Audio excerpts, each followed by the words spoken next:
Então, o Carlos convidou-me para vir-vos falar hoje sobre a abordagem terapêutica farmacológica na diabetes tipo 2. E a primeira questão que eu vos gostava de falar é que fazer a minha declaração de conflito de interesses. Eu não tenho interesses financeiros na indústria farmacêutica, não costumo frequentar ou ser preletor pela indústria farmacêutica, não tenho contactos com delegados de informação médica, mas tenho um interesse de investigação na área da disseminação das normas da Direção-Geral de Saúde. A primeira questão que eu coloquei antes de entrar na norma propriamente dita foi: mas afinal nós precisávamos desta norma ou não? E fui à procura de informação sobre isso e fui ver a taxa de mortalidade por diabetes, ou a proporção das mortes por causa da diabetes. E Portugal não está muito bem classificado. Estamos em segundo lugar dentro destes países europeus todos. Portanto, estamos cá em cima, o que não é bom. Mas, por outro lado, nós sabemos que a mortalidade em Portugal não é muito bem codificada. Há problemas com os certificados de óbito e, portanto, não sabemos se estes números correspondem à realidade ou não. Em termos de amputações dos membros inferiores provocadas pela diabetes, dentro da OCDE também não estamos bem. Estamos no terceiro lugar, depois dos Estados Unidos e da Espanha. O relatório do Observatório da Diabetes mostrou que, em 2010, a hemoglobina A1C média nas USF era de 7,8%, que é um número relativamente alto. E, por outro lado, havia 26,7%, portanto, mais ou menos um quarto dos diabéticos, com uma hemoglobina A1C acima de 8. Não sabemos como é que está o controle da diabetes nas UCSP, não sabemos como é que está nos hospitais secundários e terciários que tratam a diabetes, não sabemos como é que está o cuidado da diabetes na medicina privada, mas também não sabemos como é que está este controle noutros países. Portanto, é difícil comparar estes números e perceber bem o que eles querem dizer. E, talvez mais importante para a necessidade da Direção-Geral de Saúde de produzir esta norma, os gastos com a diabetes começaram a aumentar, sobretudo a partir de 2005. Primeiro com a introdução das glitazonas e depois numa curva muito mais ascendente com a introdução dos inibidores da DPP-4.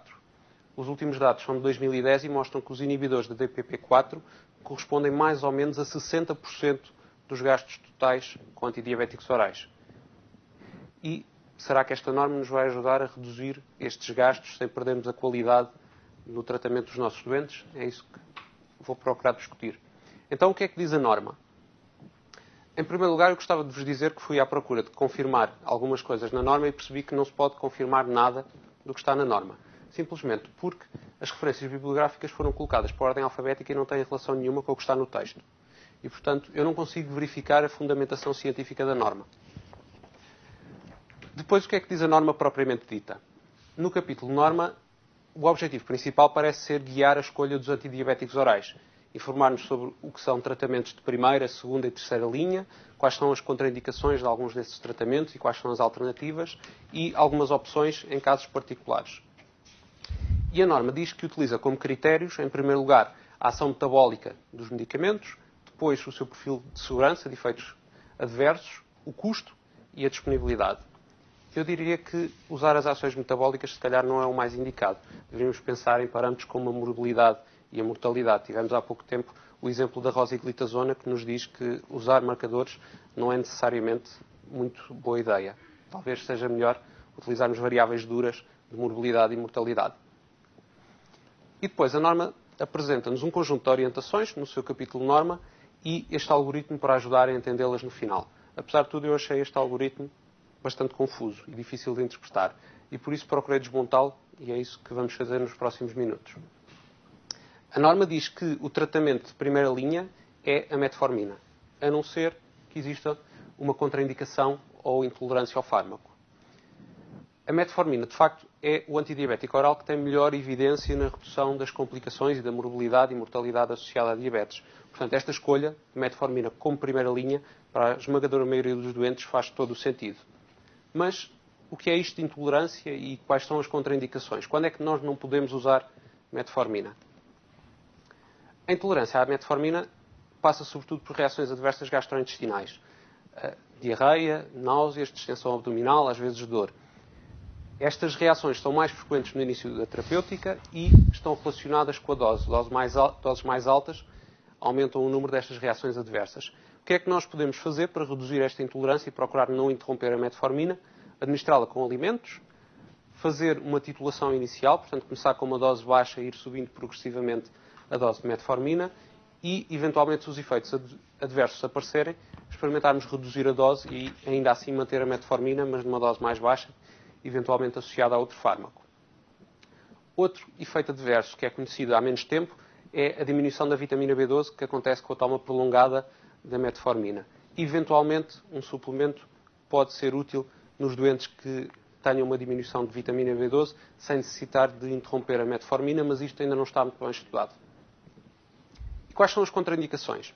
A primeira contraindicação que vem no RCM da metformina é uma taxa de filtração glomerular menor do que 60 ml por minuto.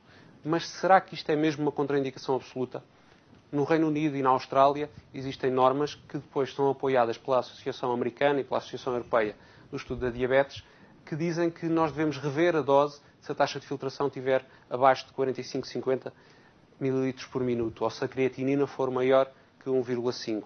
Portanto, não temos necessariamente que interromper a metformina sempre que a taxa de filtração é inferior a 60. Se a taxa for inferior a 30, então aí sim, claramente, há indicação para parar a metformina.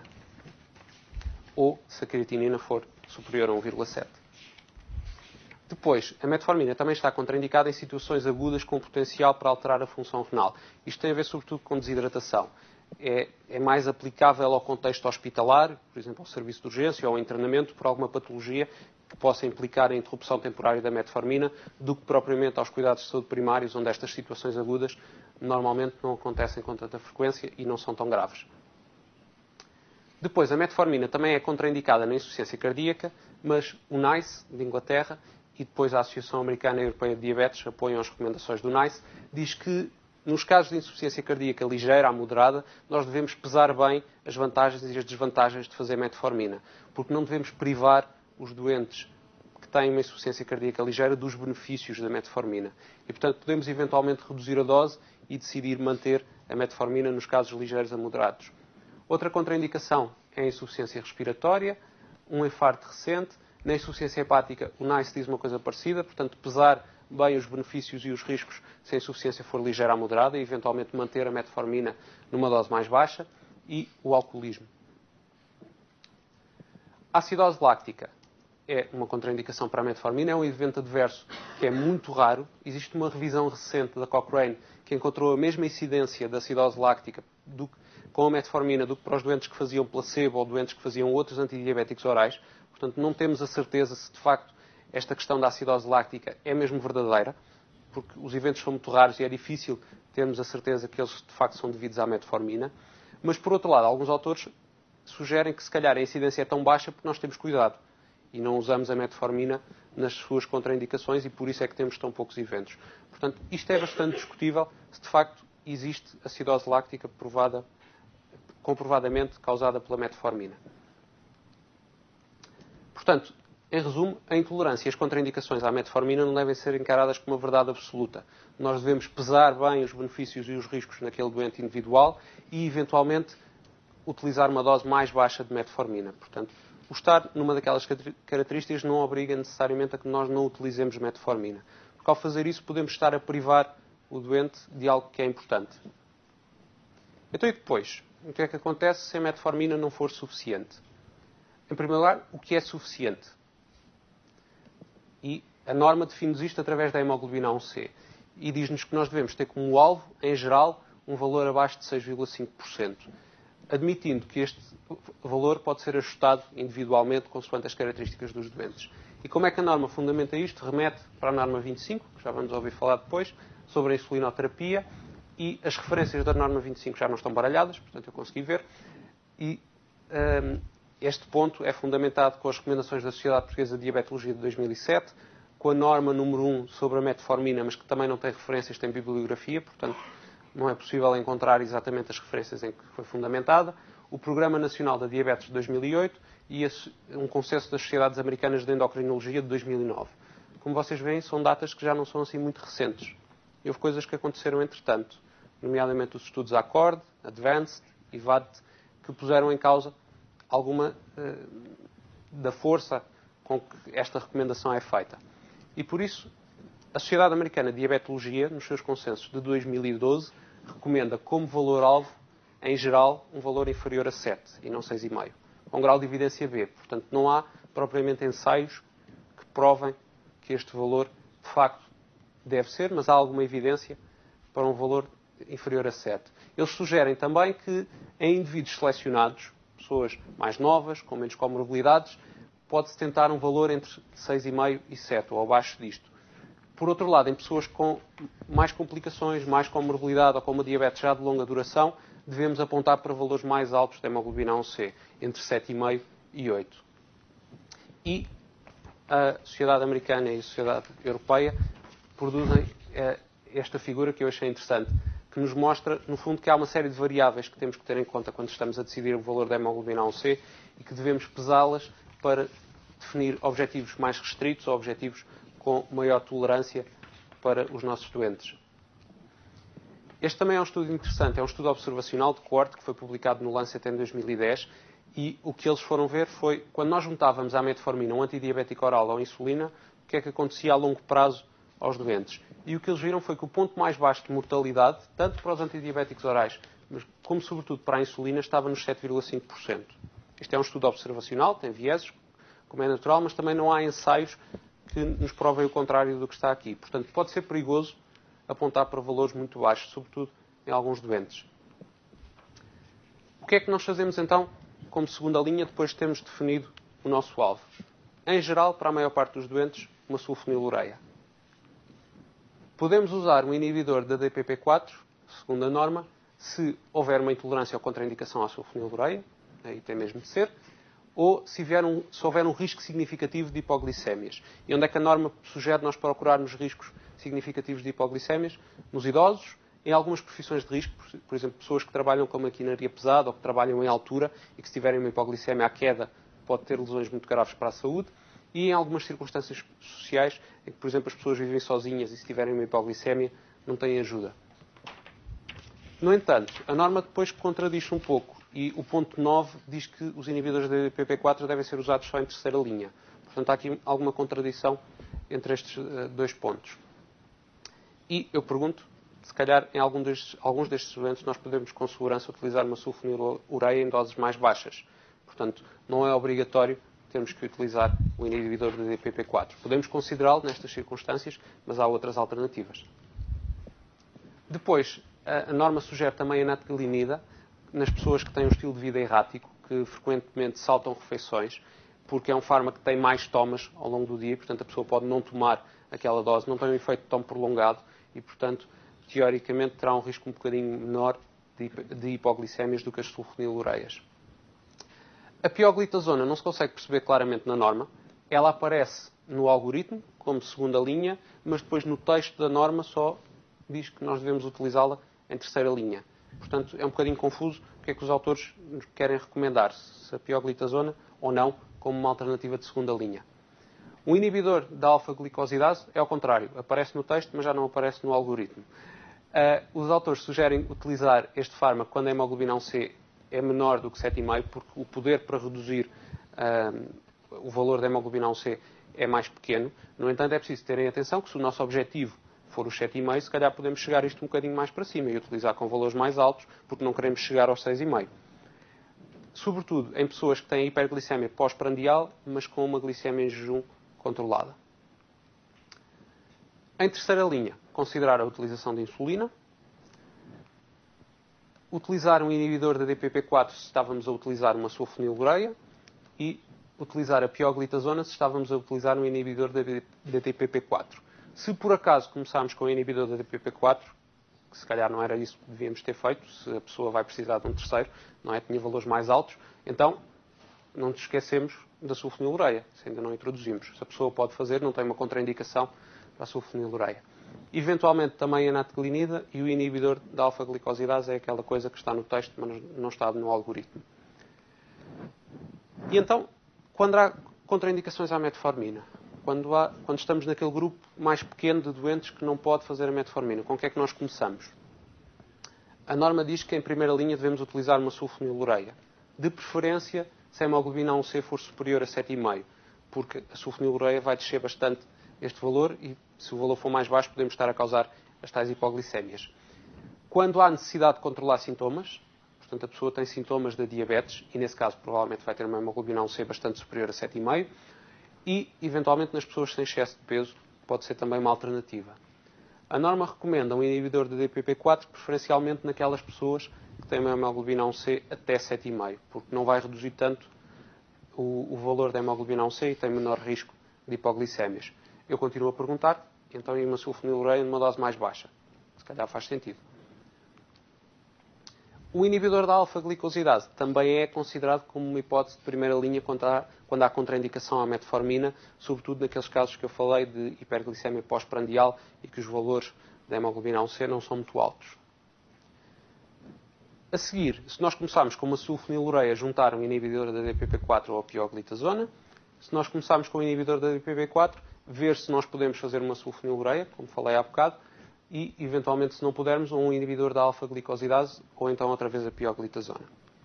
Terceira linha, já não temos muita evidência, considerar a insulina, eventualmente utilizar a pioglitazona ou a natglinida ou o inibidor da alfa-glicosidase se ainda não o fizemos.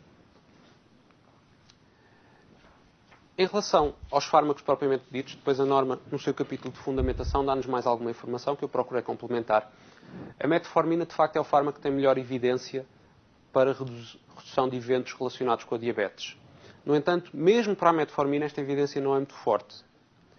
E, portanto, infelizmente, numa área tão importante como a diabetes, não temos prova científica absoluta de qual é o papel da metformina na redução de eventos cardiovasculares ou de eventos microvasculares. A metformina tem também como grande vantagem não ter hipoglicémias e não causar aumento de peso. Tem como desvantagem alguns doentes não a tolerarem e a desvantagem principal é que não chega para tudo. Algumas pessoas têm que juntar um segundo fármaco. Portanto, não podemos usar sempre só a metformina. As sulfonilureias são os antidiabéticos orais mais antigos, têm um perfil de segurança muito bem conhecido. Há algumas provas de que as sulfonilureias diminuem os eventos microvasculares. Isso é positivo. A eficácia em eventos macrovasculares está mais mal definida.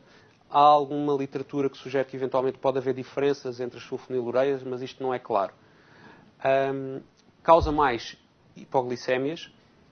As hipoglicémias são menos frequentes com as sulfonilureias de segunda geração e com as formulações de libertação modificada. Está associado a um aumento de peso e há alguns estudos que sugerem que com o passar do tempo as sulfonilureias vão perdendo a sua eficácia. Os inibidores da DPP-4 são bem tolerados, também não se associam a hipoglicémias como a metformina. No entanto, têm uma eficácia modesta na redução da hemoglobina A1C e em termos de eventos, aquilo que interessa, morbilidade, mortalidade, ainda não há literatura que nos diga se de facto eles reduzem os eventos. Há algumas sugestões que podem reduzir eventos macrovasculares, nomeadamente cardíacos, mas isto ainda não está absolutamente estabelecido. Até agora não foi feito nenhum estudo desenhado especificamente para medir eventos com as sulfonilureias. Ou pelo menos ainda não foi publicado. Eles estão a decorrer, mas ainda não sabemos os resultados. Por serem recentes, o perfil de segurança também ainda não é muito bem conhecido. Recentemente associaram-se a reações de pancreatite e, portanto, há coisas que nós ainda não sabemos e que eventualmente podemos vir a saber nos próximos anos sobre os efeitos adversos das sulfonilureias. Um dos problemas principais é o seu custo. Como vos mostrei há bocado, eles são dos fármacos mais caros que nós temos para usar na diabetes e, portanto, quando escolhemos uma sulfonilureia, estamos a escolher um fármaco com um custo muito elevado. A pioglitazona também não provoca hipoglicémias e, mais uma vez, a eficácia na redução da hemoglobina A1C é modesta e, em termos de eventos cardiovasculares ou microvasculares, nós não sabemos bem quais são os efeitos da pioglitazona. O perfil de segurança também não é muito bem conhecido, mas já conhecemos algumas coisas. Faz aumentar de peso, está contraindicada na insuficiência cardíaca e na retinopatia porque provoca edema e retenção de líquidos e, portanto, pode descompensar estas situações. Está associada a um aumento de risco de fraturas. A pioglitazona, em concreto, provavelmente provoca um aumento da incidência de neoplasia da bexiga e ela já foi retirada da França e da Alemanha do mercado. Está em avaliação na Agência Europeia do Medicamento para se decidir se os benefícios continuam a superar os riscos que nós conhecemos ou se já não. Os inibidores da alfa-glicosidase não provocam hipoglicémias, também são fármacos antigos, têm um perfil de segurança bem conhecido, no entanto, têm uma eficácia modesta na hemoglobina A1C e, mais uma vez, em termos de eventos, não se conhece muito. Poderão eventualmente reduzir o risco de alguns eventos cardiovasculares, mas isto não está claramente comprovado. e, além disso, provocam muitas vezes efeitos adversos gastrointestinais que os doentes não toleram. A natgalinida pode ser útil, sobretudo naqueles doentes que não podem fazer sulfonilureias, porque tem um mecanismo de ação parecido. Portanto, se houver uma alergia, por exemplo, às sulfonilureias, pode ser uma alternativa. Mais uma vez, eficácia na hemoglobina A1C modesta, eficácia em termos de eventos mal definida e ainda pouco conhecida. Também está associada a hipoglicémias, como as sulfonilureias, apesar de eventualmente menos. Também está associada a um aumento de peso e tem o problema do custo.